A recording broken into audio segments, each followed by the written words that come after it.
Alors nous, on enseigne principalement donc, toutes les techniques d'aquaculture, donc que ça soit aussi bien sur les poissons marins, sur les salmonidés, que sur les poissons d'étang, ou les huîtres ou les crustacés, donc tous les organismes aquatiques. Après, on a plus de spécificités effectivement concernant notre exploitation sur l'élevage des salmonidés. Donc là, on apprend beaucoup des techniques sur la truite arc-en-ciel et sur la truite fario. Alors on fait de la reproduction, on fait du dédoublement, on fait du tri, on fait du nourrissage, on fait de la vaccination, on fait des traitements.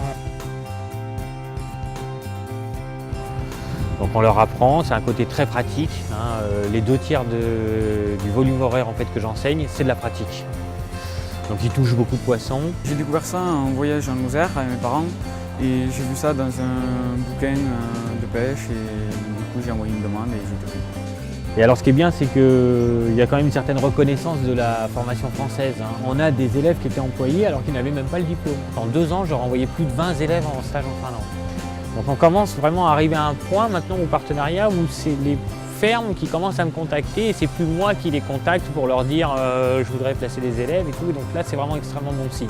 À peu près 1/3 de nos élèves donc, qui vont travailler en aquaculture, 1/3 qui travaillent dans la filière amont-aval, c'est-à-dire l'aval c'est tout ce qui est principalement commercialisation et l'amont ça sera plutôt les marchands d'aliments, la gestion des rivières ou éventuellement prof, formation.